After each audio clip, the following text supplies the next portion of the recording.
Sa gitna ng kaguluhan ng isang malaking palengke sa Quiapo, Maynila, si Maya at ang kanyang ina ay naging biktima ng malupit na pangingikil ng isang pulis.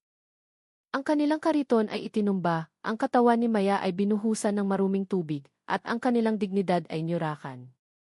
Ngunit kinabukasan, isang hindi inaasahang tao ang lumitaw at bumaliktad sa sitwasyon sa harap mismo ng mga mata ng taong bayan. Tanghali tapat sa palengke ng Quiapo, at ang hangin ay siksik sa pinaghalong amoy ng inihaw na isda, sariwang prutas, at ang hindi maiiwasang alingasa mula sa mga estero. Ang ingay ay nakabibingi, sigawan ng mga tindera, busina ng mga jeep, at ang walang katapusang bulungan ng mga mamimiling nagtatawaran. Sa gitna ng magulong tanawing ito, naroon si Maya, isang 25 taong gulang na babae, na may kutis na maputi at magandang mukha na nagpapahiwatig ng katatagan. Suot niya ang isang puting-puting kemedya na mahigpit na yumayakap sa kanyang balingkinitang katawan at itim na maong na pantalon. Ang kanyang itim na buhok, mahaba at makintab, ay sumasayaw sa bawat ihip ng maruming hangin mula sa mga dekuryenteng bentilador na nakasabit sa mga poste. Kahit na nagbabantay lamang siya ng isang simpleng pwesto ng mga pritong pagkain, kapansin-pansin ang kanyang itsura. Sa kanyang tabi, ang kanyang ina, si Aling Elena, 50 taong gulang na may suot na itim na hijab, simpleng blusa, at itim na pantalon, ay abala sa pag-aayos ng kanilang paninda habang nagsisilbi sa mga customer. Ang kanilang kahoy na kariton ay puno ng mga bagong lutong kwek-kwek, tokneneng, at turo na dinudumog ng mga tao. Ang kanilang maliit na pwesto ay sentro ng atensyon sa eskinita ng palengke. Maliksi ang mga kamay ni Maya sa pagsisilbi sa mga bumibili, dinadampot ang mga prito gamit ang sipit, at iniaabot sa mga customer na nag-aabot ng bayad. Ang kanyang matamis na ngiti ay nagbibigay ng kakaibang init sa paligid, malayo sa mga pagod at galit na mukha ng ibang mga tindera na sumisigaw para lang maibenta ang kanilang mga paninda. Ang kanyang ina naman ang tagabantay ng kaha, maingat na binibilang ang mga barya, habang paminsan-minsan ay bumabati sa mga kakilala. Ang kanilang pagsasama ay lumilikha ng isang simpleng larawan ng isang pamilyang nagsusumikap, tapat at marangal. Ang lahat ay tila normal, na para bang ang palengke ay gumagalaw sa karaniwan nitong ritmo, walang anumang problema. Ngunit ang payapang eksenang iyon ay biglang nagbago nang may marinig na mabibigat na yabag na papalapit. Mula sa direksyon ng pasukan ng eskinita, 2 lalaki ang lumitaw. Ang isa ay si Sergeant Acosta, isang pulis na nasa 35 taong gulang, may matipunong katawan at malapad na dibdib na nababalot sa kanyang kayumangging uniforme ng Philippine National Police. Matalas ang kanyang mga mata at ang kanyang mukha ay matigas, na may manipis na ngiti na puno ng kayabangan. Ang kanyang mga bota ay tumatama sa sahig ng palengke na may malakas na tunog na nagpatigil sa ilang mga tao. Sa tabi niya ay naglalakad ang kanyang kasama, mas maliit ang pangangatawan, ngunit ang malamig nitong tingin ay hindi maikakaila ang banta. Ang kanilang presensya ay unti-unting nagpatahimik sa ingay ng palengke. Ang mga tinderong kanina isumisigaw ay biglang nanahimik. Ang ilang mamimili ay mabilis na tumabi at ang mga bulungan ay nagsimulang marinig. Si Acosta ay palapit ng palapit sa pwesto ni Maya, at ang bawat hakbang niya ay nagdadala ng bigat na parabang ang mainit na hangin ay biglang naging siksik at mahirap hingahan. Si Maya, nakasalukuyang nagsisilbi sa isang customer, ay biglang natigilan at lumingon sa direksyon ng 2 unipormadong lalaki. Ang kanyang ina ay napatigil din, at ang mukha nito ay namutla nang makita ang mga papalapit na pulis. Ang mga tao sa paligid ay nagsimulang lumayo, nag-iiwan ng malaking espasyo sa paligid ng kanilang kariton, na lalong nagpatindi sa tensyon ng sitwasyon. Nang sa wakas ay tumayo si Acosta sa harap ng kanilang pwesto, ipinagmalaki niya ang kanyang dibdib at ipinulupot ang mga braso. Ang kanyang mayabang na ekspresyon ay malinaw na nakikita. Ang kanyang kasama ay tumayo sa likuran niya, at ang mga mata nito ay nagmamasid sa paligid, na para bang nagbababala sa sinuman na huwag makialam. Tinitigan siya ni Maya pabalik na may kunot sa noo. Sinasabi ng kanyang kutob na ang lalaking ito ay hindi na parito para bumili, kundi para magdala ng malaking problema. Walang anumang pag-aalinlangan, tumayo si Sergeant Acosta sa harap ng kariton ni Maya. Ang kanyang boses ay malalim at puno ng diin, na para bang gusto niyang agad na ipamukha ang kanyang kapangyarihan. Hindi ako naparito para bumili, sabi niya ng malakas, kaya't napalingon ang mga tao sa paligid. Naparito ako para maningil ng protection money. 10,000 piso. Ang mga salitang iyon ay nagpatigil sa pag-ikot ng mundo sa loob ng palengke. Si Maya, na hawak pa rin ang sipit, ay biglang natigilan. Nanlaki ang kanyang mga mata sa hindi paniniwala at ang kanyang mga labi ay nanginginig sa pagpigil sa pagkabigla. Ang 10,000 piso ay hindi maliit na halaga, lalo na para sa isang nagtitinda ng kwek-kwek at turon na kakarampot lang ang kinikita sa isang araw. Ang kanyang ina, na nakaupo sa isang maliit na bangko sa tabi ng kariton, ay napatingin ng may gulat. Ang kanyang mga kamay ay tumigil sa pagbibilang ng mga barya. Ang katahimikan ay tila lumamon sa ingay ng palengke, na para bang ang banta na kalalabas lang sa bibig ni Acosta ay nagpabingi sa lahat. Sinubukan ni Maya na intindihin ang sitwasyon. Ang kanyang isip ay gulong-gulo at ang kanyang puso ay kumakabog ng mabilis. Alam niya ang tungkol sa kikotong o mga ilegal na pangngolekta na nangyayari sa palengke. Ngunit karaniwan, ang hinihinging protection money ay ilang daang piso lamang, isang halaga na kahit mabigat ay pilit pa ring maibibigay ng mga tindera. Ngunit ngayon, ang 10,000 ay malinaw na hindi lamang isang pabigat, kundi isang hayagang pangingikil. 10,000, halos pabulong na sabi ni Maya, hindi makapaniwala. Tinitigan niya si Acosta, sinusubukang humanap ng kahit anong senyales na baka nagkamali lang siya ng dinig. Ngunit ang tingin ni Acosta ay hindi natinag. Ang kanyang mga mata ay matalas at puno ng kaseryosohan. Ang manipis ng ngiti sa kanyang labi ay tila ng uyam na para bang sinasabi na siya ang hari sa palengking iyon. Samantala, ang reaksyon ng mga tao sa paligid ay nagpapakita ng malalim na takot. Ilang mga tindera ang napalingon na may pag-aalala sa kanilang mukha, ngunit mabilis ding yumuko para hindi masangkot. May isang nagbulungan, grabe naman, ang laki ng hinihingi. Pero pulis ang kausap, sino ba naman ang lalaban? Ang mga bulungang iyon ay nagdagdag sa bigat ng sitwasyon na lalong nagpaipit kay Maya. Sinubukan siyang pakalmahin ng kanyang ina sa pamamagitan ng paghawak sa kanyang braso, ngunit ang matanda nitong kamay ay nanginginig. Anak, huwag kang papalag. Nakauniporme yan, pabulong nitong sabi, puno ng takot sa kung anong maaaring mangyari kapag tumanggi sila. Ngunit para kay Maya, ang pagkabigla ay nahaluan ng galit na nagsisimulang umusbong. Hindi lang siya nakakaramdam na kinikikilan, kundi ipinapahiya rin sa harap ng maraming tao. Na para bang ang kanilang dignidad ay maaaring tapakan dahil lang sa kayumangging unipormeng suot ni Acosta. Hindi pa doon natapos si Acosta. Humakbang siya palapit. Mas lalo niyang nilakasan ang kanyang boses, na para bang sinisigurado niyang maririnig siya ng lahat. Hinihingi ko yan ngayon din. Huwag na huwag ninyong susubukang ipagpaliban o tawaran. 10,000 piso. Kung wala ngayon, siguraduhin ninyong handa bukas. Hindi ito negosasyon, utos ito. Itinaas niya ang kanyang kanang kamay at itinuro si Maya na puno ng pagbabanta. Sa sandaling iyon, naramdaman ni Maya na pinipilit siyang pumili sa pagitan ng pagyuko, sa pangingikil o paghamon sa kapangyarihan ng isang unipormadong opisyal. Ang mga taong nanonood ay tanging nakatingin lang, tahimik. Ang ilan ay nagpapakita ng simpatsya, ngunit walang sinuman ang nangahas na magsalita. Ang sitwasyon ay nagpapatunay kung gaano kalalim ang takot ng mga ordinaryong mamamayan sa mga otoridad na umaabuso sa kanilang kapangyarihan. At sa gitna ng lahat ng iyon, si Maya ay nakatayong tulala, ang kanyang puso ay malakas na tumitibok, habang sinusubukang tipunin ang lakas ng loob para sagutin ang isang kahilingang walang katwiran.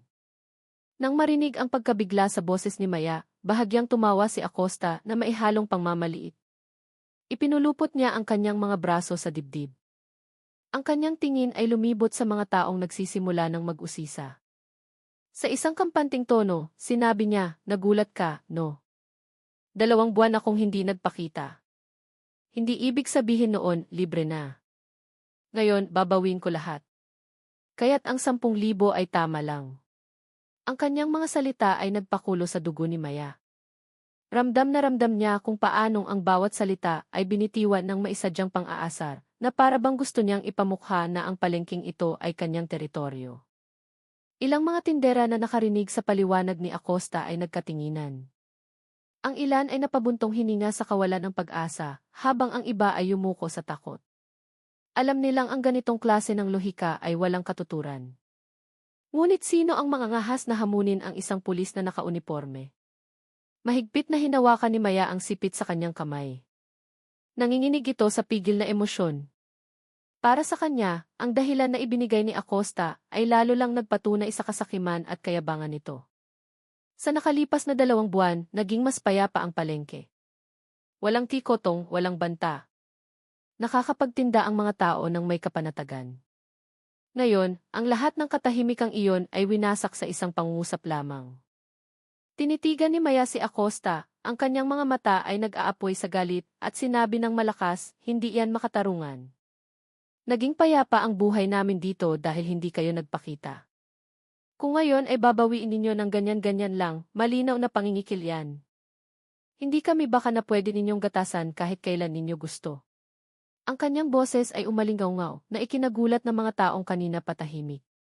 Isang ale na bumibili ng turon ay napahawak sa kanyang bibig, takot na baka mainis si Acosta. Ngunit para kay Maya, ang katapangan ay kailangang isigaw. Mas mahalaga ang kanyang dignidad kaysa sa basta na lang pagyuko sa kawalang katarungan. Ang kanyang ina, na nakatayo sa tabi niya, ay sinubukang hilahin ang kanyang braso, pabulong na sinasabi, anak, huwag kang magsalita ng ganyan. Delikado. Ngunit hindi na tinag si Maya. Alam niya ang panganib. Ngunit ang paglunok sa ganitong uri ng utos ay lalo lang magpapahirap sa kanilang buhay.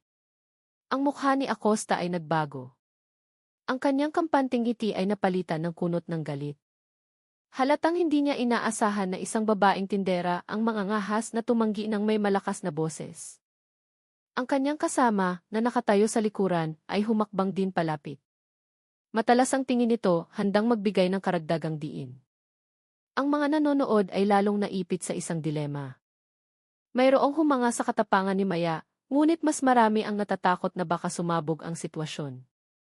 Isang matandang lalaking nagtitinda ng gulay ang pabulong na nagsabi, kung lahat tayo tatahimik, lalo tayong aapihin.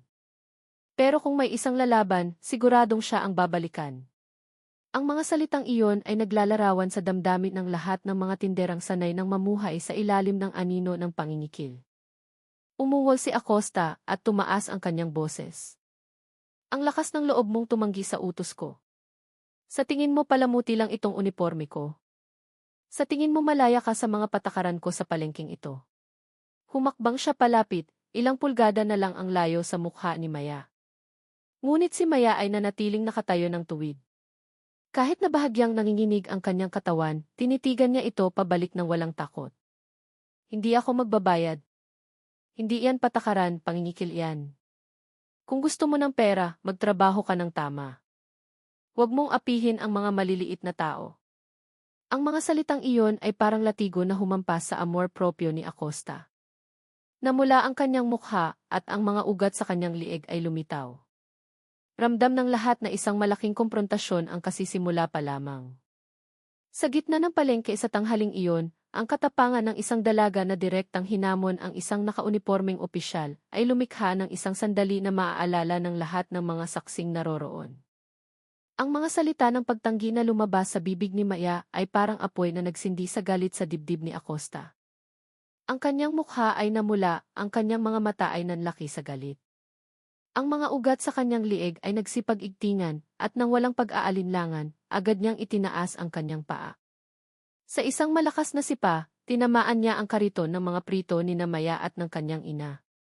Ang tunog ng metal at kahoy na nagbanggaan ay umalingaw-ngaw na nagpatulala sa lahat ng tao sa palengke. Ang kariton, na puno ng banana cue, tokneneng, kwek-kwek at turon ay tumaob.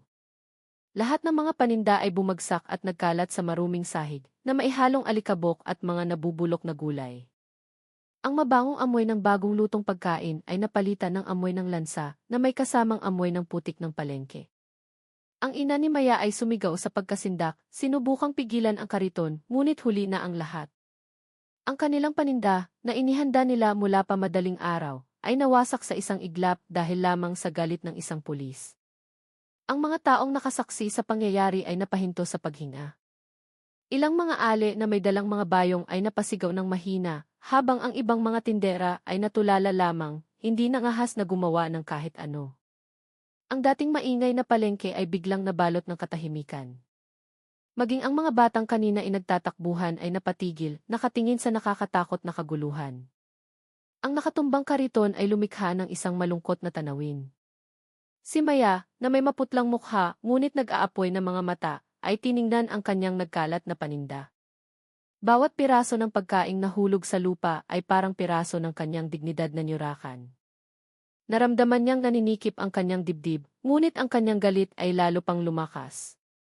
Ang kanyang ina, na nakatayo sa tabi niya, ay napahawak na lamang sa kanyang bibig, ang kanyang katawan ay nanginginig ng husto.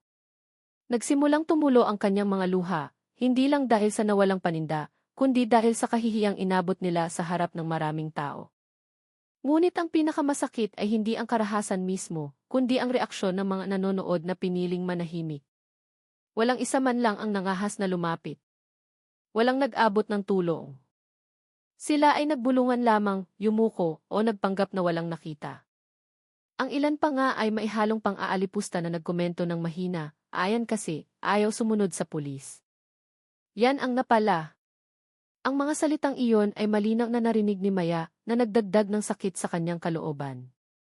Napagtanto niya na hindi lang si Acosta ang kanyang kalaban, kundi pati na rin ang mentalidad ng takot at pagsuko ng lipunan na nagbibigay daan sa mga tulad ni Acosta na maging mas malakas.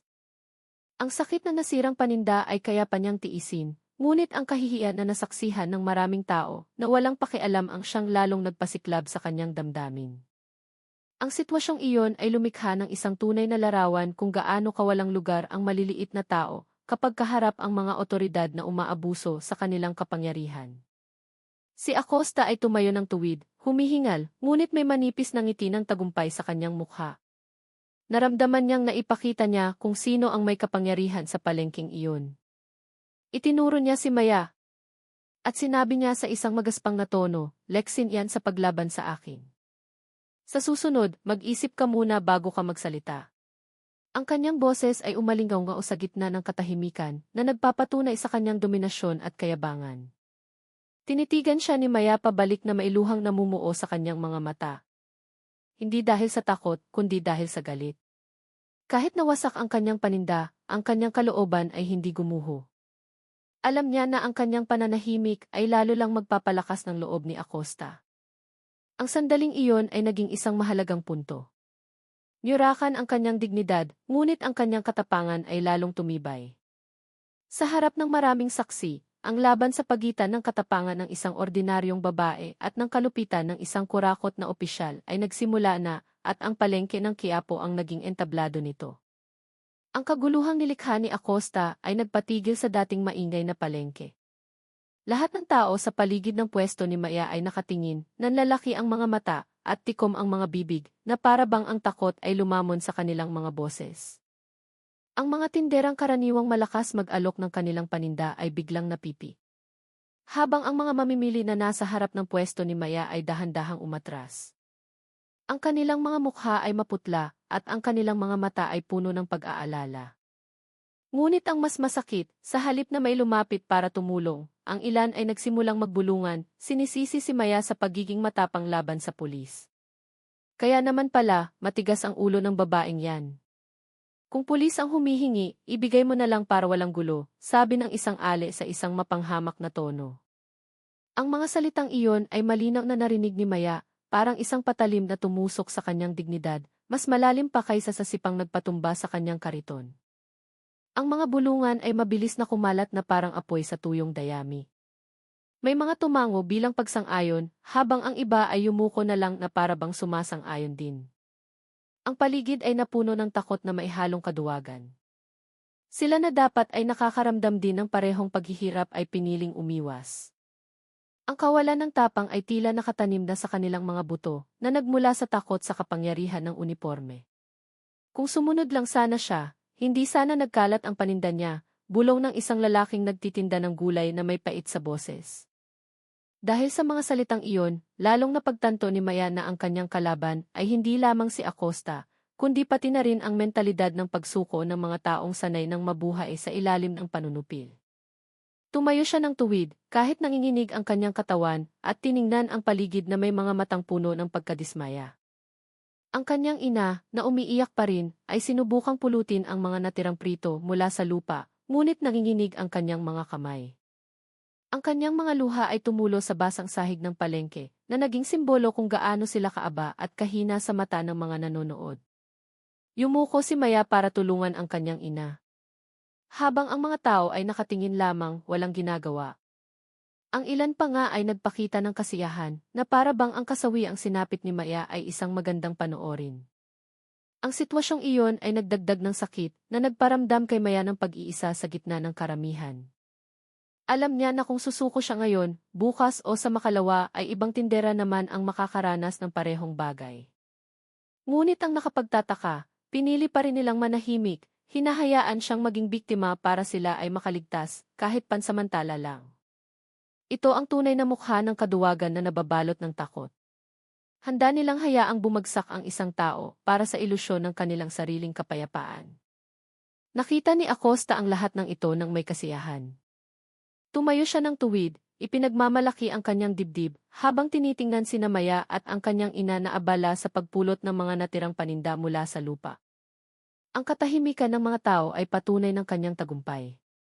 Alam niyang mas nakamamatay ang takot kaysa sa suntok. Sa isang mapanuyang tono, sinabi niya, "Tingnan mo, walang sinuman ang nangahas na tulungan ka. Alam ng lahat kung sino ang may kapangyarihan dito." Ang mga salitang iyon ay umalingaw-ngaw, na nagpapatunay na hindi lang niya sinaktan ang katawan ni Maya, kundi sinakop din niya ang puso at isipan ng mga tao sa palengke. Ngunit sa kalooban ni Maya, ang mga salitang iyon ay lalong nagsindi ng apoy ng paglaban. Napagtanto niya na kahit na pinili ng lahat na manahimik ngayon, hindi nangangahulugang ang katotohanan ay mananatiling nakabaon magpakailanman. Mayroong panahon na ang katapangan ng isang tao ay maaaring maging mitsa na iayanig sa katahimikan ng libu-libong bibig at determinado siyang kung kailangang magsimula sa kanya, hindi siya urong. Na para bang hindi pa siya kontento sa pinsalang kanyang idinulot, lumingon si Acosta sa isang malaking timba na nakalagay hindi kalayuan sa kanilang pwesto. Ang timba ay naglalaman ng maruming tubig na kulay tsokolate, pinaghalong pinagbanlawan, putik ng palengke, at may masangsang na amoy na tumutusok sa ilong. Nang walang pag-aalinlangan, kinuha niya ang timba gamit ang isang kamay at itinaas ito. Ang kanyang kilos ay magaspang at puno ng galit na nagpatigil sa paghinga ng mga taong nakakita. Sa loob ng ilang segundo, ibinuhos ni Acosta ang buong laman ng timba sa katawan ni Maya. Ang maruming tubig ay bumuhos mula sa kanyang ulo hanggang paa, binabasa ang kanyang mahabang itim na buhok, na naging dahilan upang dumikit ito sa kanyang maputlang mukha. Ang kanyang puting kemedya na mahigpit ay agad na nagbago ng kulay, mula sa malinis na puti ay naging maruming tsokolete. Ang kanyang itim na maong ay nabasa rin at dumikit ng mahigpit sa kanyang balat. Ang tanawin ay napakalupit, na para bang ang katawan ni Maya ay ginawang isang panoorin para ipahiya sa publiko. Ang katahimikan ng palengke ay binasag ng nakakaawang sigaw ng kanyang ina. "Anak ko," sigaw niya na may paos na boses na maihalong iyak. Sinubukan niyang abutin ang katawan ni Maya na ngayon ay basang-basa at puno ng dumi, ngunit nanginginig ang kanyang matandang katawan kaya't hirap siyang humakbang. Ang mga luha ay bumuhos mula sa kanyang mga kulubot na mata, binabasa ang kanyang itim na hihab. Ang kanyang pag-iyak ay tumutusok sa puso, ngunit walang isa man lang sa mga tao ang gumalaw para tumulong. Lahat ay natulala. May mga nagtakip ng bibig gamit ang kanilang kamay. Mayroon ding umiwas ng tingin dahil hindi makayanang panoorin. Ngunit walang sinuman ang nangahas na lumaban. Si Maya naman ay nakatayong tulala. Nanginginig ang kanyang katawan sa ginaw at pandidiri. Ang mabahong amoy mula sa maruming tubig ay tumutusok sa kanyang ilong na nagdaragdag sa kahihiyan at pagkaapi.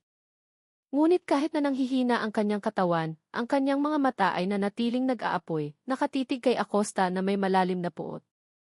Para kay Acosta, ang ginawa niya ay ang sukdulan ng kanyang kayabangan. Tumayo siya ng tuwid matapos ibuhos ang maruming tubig. Ipinagmamalaki ang kanyang dibdib, ang kanyang mukha ay may ngiti ng kasiyahan. Naramdaman niyang nabigyan niya ng leksyon ang isang babaeng tindera na nangahas na tumanggi sa kanyang utos. Ang kanyang kasama, na nakatayo sa likuran, ay ngumiti rin ng manipis, na tila nagagalak sa eksena ng pang-aapi nang walang bahid ng pagsisisi. Sila ay parang mga mandaragit na naglalaro sa kanilang biktima. Ang mga tao sa palengke ay lalong umingay sa mga bulungan. Ang ilan ay natakot, habang ang iba ay lalong sinisi si Maya. Ayan na nga ba ang resulta? "Kaya huwag kang lalaban sa pulis," sabi ng isang tao ng mahina na nagdagdag sa sakit ng kanyang kalooban. Narinig ni Maya ang lahat ng iyon, ngunit tumanggi siyang yumuko. Kahit na puno ng dumi ang kanyang katawan, nanatili siyang nakatayo ng tuwid na ipinapakita na ang kanyang dignidad ay hindi basta-basta masisira. Sa likod ng kahihiyan, pandidiri at sakit, isang determinasyon ang lalong tumibay sa kanyang dibdib. Napagtanto ni Maya na ito ay hindi lang tungkol sa nasirang paninda o sa katawang ipinahiya, kundi tungkol sa danga ng isang tao. Ang kanyang ina ay umiiyak pa rin, ang kanyang boses ay humihikbi ng walang tigil. Habang ang kanyang mga matatandang kamay ay sinusubukang linisin ang mansa sa puting kemedya ni Maya na imposible nang bumalik sa dati nitong kalinisan. Ang eksenang iyon ay nag-iwan ng malalim na sugat, hindi lang para kay Maya at sa kanyang ina, kundi pati na rin sa sinumang nakasaksi. Ngunit malinaw ang pagkakaiba, may mga piniling matakot, may mga piniling manahimik. Habang si Maya ay piniling tumingin ng diretsyo. Sa kanyang puso, ipinangako niya na ang kahihiyang ito ay hindi niya palalampasin. Mukha siyang talunan sa araw na iyon, basang-basa at puno ng dumi ang katawan, ngunit sa likod ng kanyang matatag na tingin, isinilang ang isang paglaban na hindi mapapatay. At nang hindi namamalayan, ang palengke ng Quiapo ay naging saksi sa pagsilang ng apoy ng katapangan na sa huli ay susunog sa kalupitan. Matapos maibuhos ang kanyang galit sa pamamagitan ng pagsipa sa kariton at pagbuhos ng maruming tubig, tinitigan ni Acosta si Maya na nakatayo pa rin, basang-basa ang katawan. Ang kanyang tingin ay matalim, puno ng kayabangan at banta. Sa isang malakas na boses, sumigaw siya upang marinig ng lahat sa palengke. Bukas, dapat nandito na ang pera, kung hindi, babalikan ko kayo at mas malala pa rito ang gagawin ko. Ang kanyang boses ay umalingaw-ngaw, tumatak sa isipan ng mga tindera at mamimili na nananatiling tahimik na nanonood sa eksena. Ang kanyang banta ay hindi lang isang pananakot, kundi isang deklarasyon ng kapangyarihan na hindi maaaring baliwalain. Ang mga salitang iyon ay parang isang sentensya na nakabitin sa ulo ni Maya, na nagpapahiwatig na ang teror na ito ay hindi titigil hanggat hindi siya sumusuko at nagbibigay ng hinihinging pera. Nanatiling tahimik si Maya. Nanginginig pa rin ang kanyang katawan dahil sa kanyang basang damit na dumidikit sa kanyang balat. Ngunit ang ninga sa kanyang mga mata ay hindi nawala. Alam niyang totoo ang banta, at kung hindi niya ibibigay ang pera bukas, babalik talaga si Acosta na may mas matinding karahasan. Ang kanyang ina ay yumuko, humihikbi, at nagdarasal sa kanyang isipan na sana ay huwag nang lumaban ang kanyang anak para sa kanilang kaligtasan. Ngunit para kay Maya, ang pagsuko ay hindi isang opsyon. Ang dignidad na nyurakan sa harap ng maraming tao ay nagpatibay lalo sa kanyang determinasyon. Napagtanto niya na ang bantang ito ay hindi lang para sa kanya, kundi isang mensahe para sa lahat ng mga tindera sa palengke. Sino mang lumaban ay ipapahiya sa mas malupit na paraan. Ang banta ni Acosta ay naging isang sandatang psikolohikal na nagkulong sa takot hindi lang ni Maya, kundi ng buong komunidad na nakasaksi. Dahan-dahang umatras si Acosta, ang kanyang mukha ay may ngiti pa rin ng kasiyahan. Ang kanyang kasama, na kanina patahimik, ay sumunod sa likuran na may manipis na ngiti ng pang-uyam. Naglakad sila palayo sa gitna ng mga tao nang may kampanteng mga hakbang na para bang normal lang ang kanilang ginawa. Ang mga taong nakakasalubong nila ay mabilis na tumatabi at yumuyuko. Mayroon pa ngang nagpapanggap na abala sa kanilang paninda para hindi sila mapansin. Nang makalayo na si Acosta, nagsimula na namang magbulungan ang mga tao. May mga nangutya kay Maya dahil sa kanyang katapangan. May mga napabuntong hininga at mayroon ding umiling na lang. Ngunit walang sinuman ang nangahas na lumapit para magbigay ng suporta o kahit man lang magpakalma. Ang paligid ng palengke ay nanatiling tensyonado. Ang anino ng banta ni Acosta ay nakabitin pa rin sa hangin na para bang ang bawat eskinita ay puno ng takot na hindi madaling mabura. Tiningnan ni Maya ang papalayong likod ni Acosta. Ang kanyang mga mata ay puno ng puot at determinasyon. Alam niyang bukas ang magiging araw ng paghukom.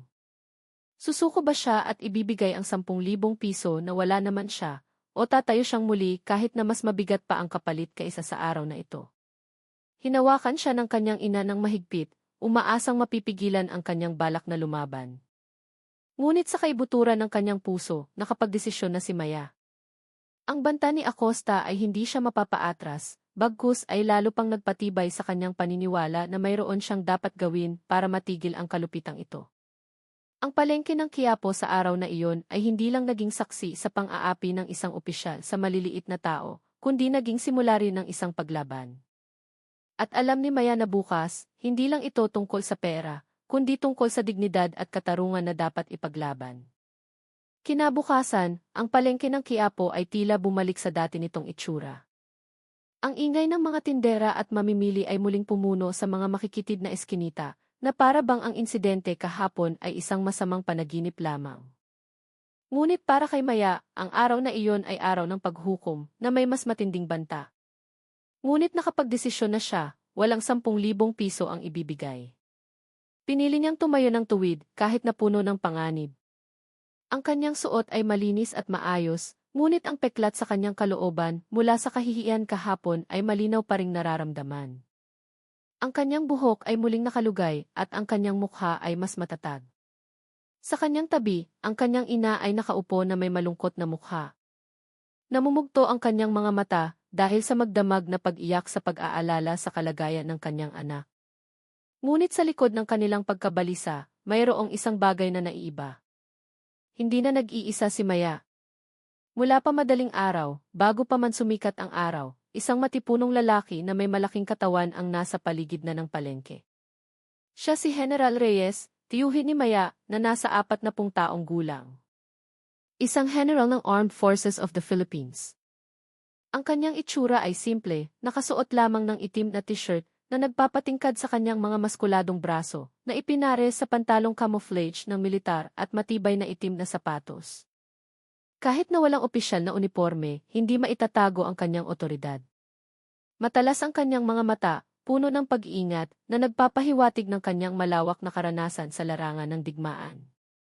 Si General Reyes ay tahimik na nakatayo sa gitna ng mga tao. Hindi kapansin-pansin, ngunit ang kanyang aura ng disiplina ay malakas na nararamdaman.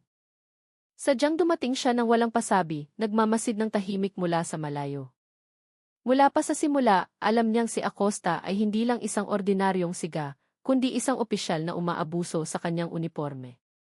Kaya naman, sa araw na iyon, nagpasya siyang personal na kumilos para masigurong hindi na muling mayuyurakan ang dignidad ng kanyang pamangkin.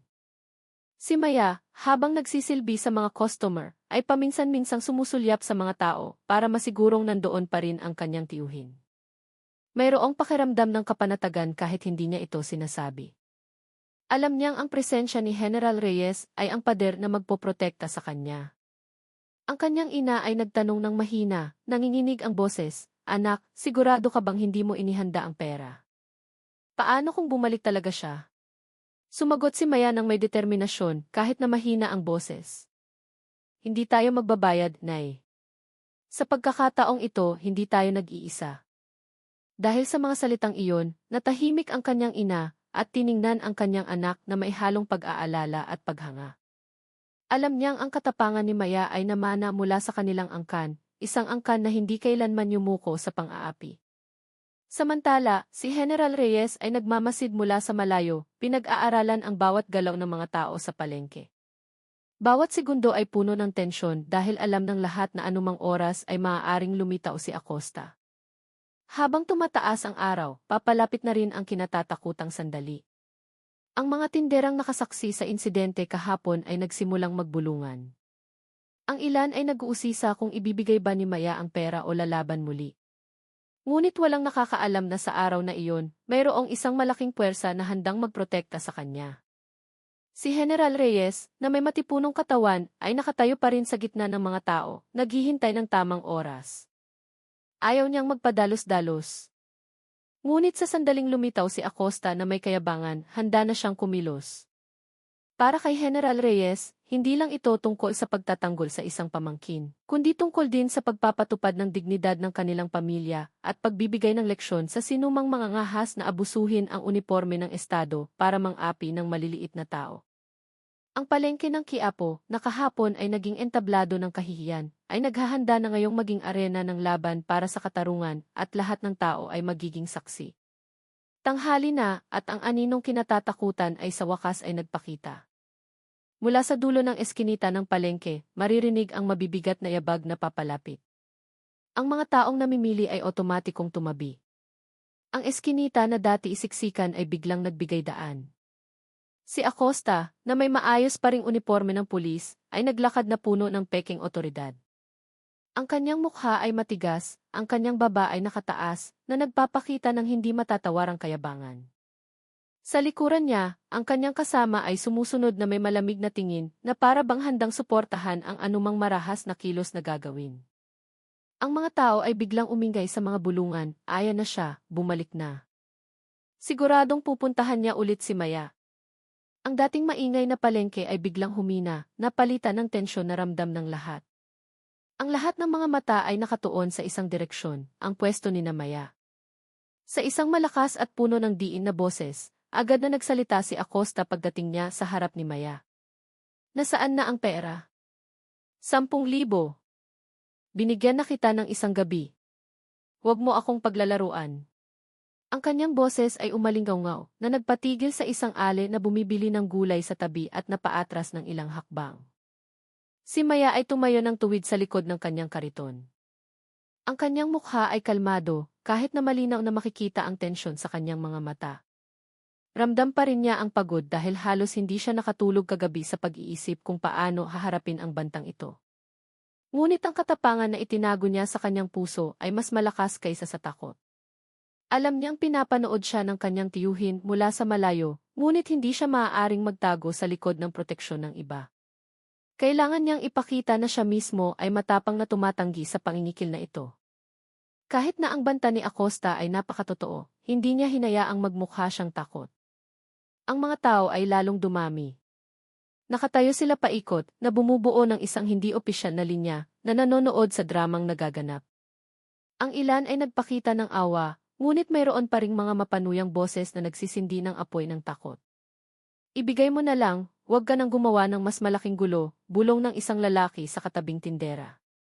Ngunit mayroon ding mga tahimik na humahanga sa katapangan ni Maya, kahit na nakatitig lang siya kay Acosta ng walang imik. Ang kanyang ina na nakatayo sa tabi ay namumutla. Nanginginig ang kanyang mga kamay. Gusto na niyang ibigay ang kahit ano para sa kaligtasan ng kanyang anak, ngunit wala talaga silang ganoong kalaking pera. Anak, paano na to? Pabulong niyang sabi. Sinagot lang siya ni Maya ng isang tingin na para bang sinasabing hindi tayo dapat sumuko. Ang mga salita ay hindi na kailangan. Ang katapangan sa kanyang tindig ay sapat na para malaman ng lahat na hindi susuko si Maya. Nang makita ito, lalong nagalit si Acosta. Sinipa niya ang sahig at sumigaw ng mas malakas, wala akong pakialam sa dahilan mo. Binigyan na kita ng oras. Ngayon, dapat nandito na yan. Kung hindi, sisiguraduhin kong hindi na makakatayo pa ang pwesto mong ito, mas malala pa sa kahapon. Ang kanyang boses ay umalingaw, nagkakalat ng banta na nagpatigil sa hangin sa palengke. Nakikita ng lahat na hindi lang ito paniningil ng pera, kundi isang pagpapakita ng kapangyarihan. Gustong ipakita ni Acosta sa lahat ng mga tindera na ang pagtanggi ay nangangahulugang pagkawasak. Ngunit ang hindi niya alam, sa likod ng mga tao, mayroong isang matalas na tingin mula kay General Reyes na handa ng kumilos.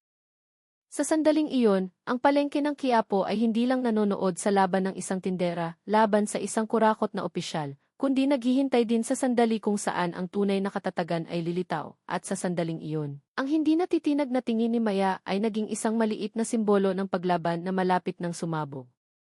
Ang tensyon sa pagitan ni Maya at Acosta ay lalo pang tumindi, hanggang sa biglang isang malakas na boses ang bumasag sa katahimikan ng palengke. Tigil, sigaw ng isang lalaki mula sa gitna ng mga tao.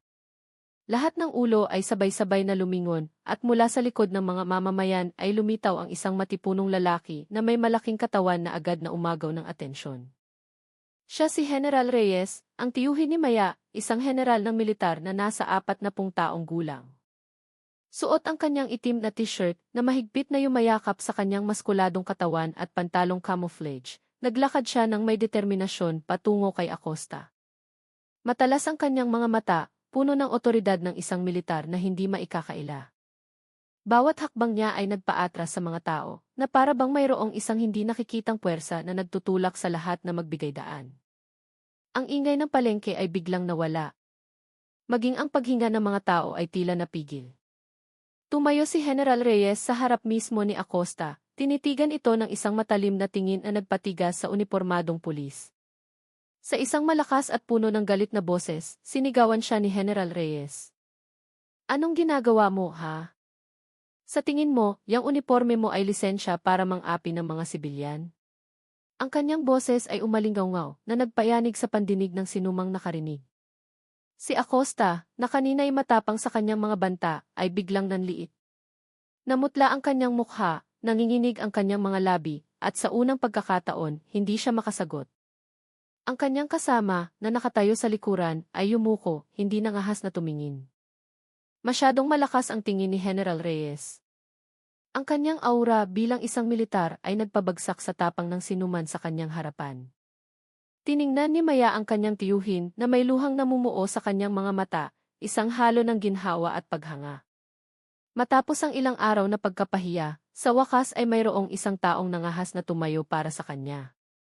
Ang mga taong nanonood ay nagsimulang magbulungan. Ang ilan ay hindi makapaniwala na mayroong isang taong lumaban sa pulis ng hayagan. Nang hindi binibigyan ng pagkakataon si Acosta na makaiwas, agad na iwinasiwas ni General Reyes ang kanyang kamao. Isang malakas na suntok ang tumama sa mukha ni Acosta, na nagpatalsik sa matipunong katawan nito. Sariwang dugo ang umagos mula sa gilid ng kanyang labi, at ang kanyang kayumangging uniforme ay nabahira ng pula. Sinubukan ni Acostang tumayo ng tuwid, ngunit malinaw sa kanyang mukha ang matinding pagkabigla. Bago pa man siya makapagsalita, humakbang palapit si General Reyes, tinitigan siya ng malapitan, at sinabi sa isang malamig ngunit puno ng otoridad na boses. Tandaan mo ito, kapag inulit mo pa ang ginawa mo, hindi lang ako, kundi lahat ng mga opisyal na mayroon pang dangal ang hahabol sa'yo. Huwag na huwag mong yurakan ang dignidad ng mga tao sa harap ko. Ang mga salitang iyon ay matalim na tumama, hindi lang sa katawan, kundi pati na rin sa isipan ni Acosta na ngayon ay talagang wasak. Hindi na siya ang kinatatakutang tao, kundi isang opisyal na napahiya sa harap ng publiko. Ang mga tao sa palengke ay nagsigawan. Ang mga mamamayan na kanina patahimik ay nangahas ng pumalakpak, sumigaw sa ginhawa, at mayroon pang nagsabi, sa wakas, may lumaban din. Ang sitwasyon sa palengke ay biglang nagbago, mula sa takot ay naging katapangan. Nakatayo si Maya sa tabi ng kanyang ina, tinitingnan ang kanyang tiyuhin na may buong paggalang. Umiyak muli ang kanyang ina, ngunit ngayon ay hindi dahil sa kawalan ng pag-asa, kundi dahil sa ginhawang may nagprotekta sa kanyang anak. Tumayo ng tuwid si General Reyes, matigas pa rin ang kanyang mukha, ngunit ang kanyang tingin ay nagbigay ng kapanatagan sa lahat ng nakasaksi. Si Acosta ay yumuko na lamang, tinitiis ang sakit at kahihiyan, bago tuluyang umatras kasama ang kanyang kasama. Sa tanghaling iyon, ang palengke ng Quiapo ay naging saksi na ang katapangan at determinasyon ay kayang magpabagsak sa kayabangan. Isang mahalagang bagay ang natutunan ng mga tao, ang kawalang katarungan ay matitigil lamang kung mayroong isang taong mangangahas na lumaban. At sa gitna ng mga